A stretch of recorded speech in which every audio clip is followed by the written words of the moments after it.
तसं तर हा व्हिडिओ खूप जुना आहे, म्हणजे भरपूर दिवसांना अगोदर शूट करून ठेवलेला होता, पण टाकायला काही टाईमच मिळाला नाही. तर आज म्हटलं आपण जेवढं शूट केलं आहे तेवढंच टाकू, कारण एक घरात राहणारी गृहिणी किंवा एक हाऊसवाईफ ती दाखवून तरी दररोज काय दाखवणार.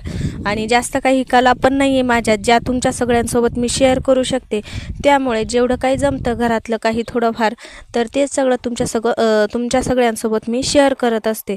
तर आज काही नव्हतंच शूट करायला, तर म्हटलं मग एवढं जे आहे तेवढंच तुमच्या सगळ्यांसोबत शेअर करून टाकू. तर 4 वाजले की पहिली आठवण येते ती म्हणजे चहाची.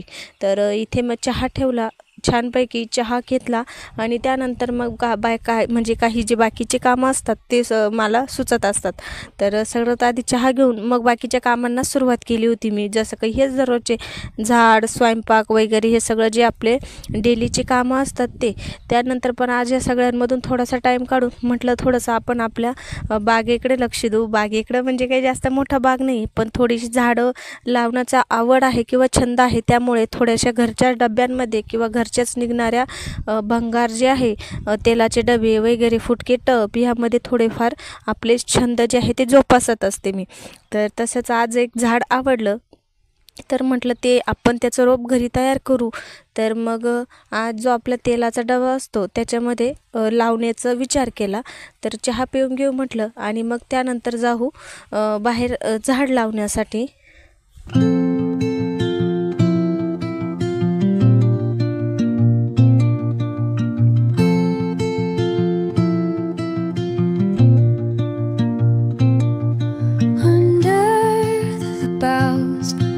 The shadows play, the wind hums songs at the break of day.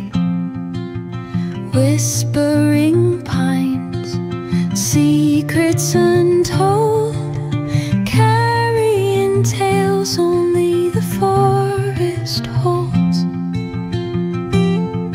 Moonlight spills the velvet dark,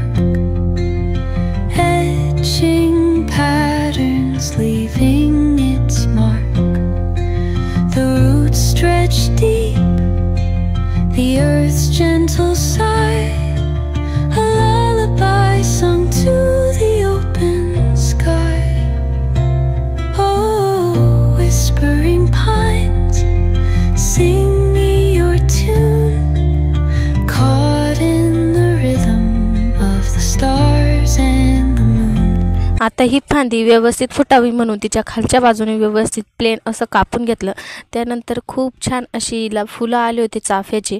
तर म्हटलं थोडेसे तोडून घेऊ. ते भलेही की नंतर फेकणं का होईना, पण एक मनातून इच्छा होती की ही फुलं तोडून थोड्या वेळ का होईना हातामध्ये धरावे. तर त्यानंतर हा पुढचे जे पानांचा भाग आहे तो आपला काही उपयोगाचा नाही, कारण नंतरही तो तसंही जळूनच जाणार आहे. त्यामुळे अगोदरच कापून घेतले.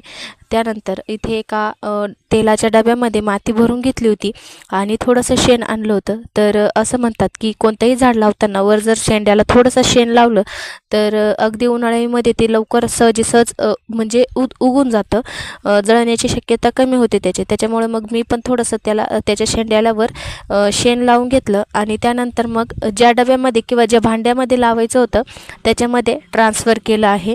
तर हे बघा याला 3 फांद्या होत्या वर, तर 3ही फांद्यांना व्यवस्थित शेण असं गोळा करून लावून दिलं, बॉल्स करून, जेणेकरून जळणार नाही. कारण की आता ऊन जे आहे ते भरपूर पडायला लागलं आहे आणि त्याच्यामुळे खूप अशी जास्त प्रमाणात शक्यता असते की झाडं लवकर जळून जातील. त्यामुळे मग शेण लावलेलं आहे. आणि त्यानंतर हे बघा ह्या डब्यामध्ये भरपूर असे अर्धा डबा इतकी मी माती अगोदर भरलेली आहे. त्यानंतर खाली थोडंसं शेण टाकणार आहे. त्यानंतर फांदी लावल्याच्या नंतर वर भरपूर अशी माती टाकणार आहे, जेणेकरून झाड जे आहे आपलं ते लवकर जळणार नाही आणि चांगल्या प्रकारे उगायला मदत होईल. तर हे बघा इथे सगळी माती मी अगोदर ओली करणार आहे.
आता इथून पुढे हे सगळं काम झालं आणि त्यानंतर थोडंसं शेण आणलेलं होतं, तर म्हटलं दारापुढे मस्त शेणाचा असा सडा मारूया. तर त्याच्यासाठी सगळ्यात आधी अगोदर अंगणामध्ये सडा मारून घेतला पाण्याचा आणि जिथे जास्त माती निघालेली आहे तिथे एक्स्ट्राचं पाणी टाकून त्यानंतर शेणाने झाडून सारवायला सुरुवात केली. कारण हाताने खूप टाईम लागणार होता आणि इतका टाईम आपल्याकडे नसतोच, कारण बरेचसे घरातले कामं आपली वाट बघत असतात त्याच्यामुळे. तर इथे बघू शकता श्रेयांचंही चालू होतं माझ्या अवतीभोवती फिरायचं काम आणि मीही सारून घेत होते, कारण की बाकीचे घरातले कामं सर्व तशीच पडलेली होती. पहिले हे काम म्हटलं बाहेरचं करून घेऊ, त्यानंतर मग घरातलं काम आपल्यालाही सहजही करता येतं.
तर अशा प्रकारे आजचा सगळा म्हणजे आज जे आहे ते सगळे कामं आटपले आणि इतका ओटा सारवून झाला होता. तर चला भेटूया पुढच्या एक नवीन व्लॉगमध्ये किंवा पुढच्या एक नवीन व्हिडिओमध्ये. कारण बराचसा विचार करावा लागतो की पुढचा व्लॉग किंवा पुढचा व्हिडिओ तुम्हाला दाखवायचा तरी मी काय. तर भेटूया पुढच्या एक नवीन व्लॉगमध्ये. तोपर्यंत मीही विचार करते आणि तुम्हीही कमेंट करून सुचवा मला नक्की की पुढचा व्लॉग जो आहे तो तुम्हाला कोणता बघायला आवडेल व कसा बघायला आवडेल. तर इथे ना इडलीचं भिजत घातलेलं आहे. चला बाय. श्री स्वामी समर्थ.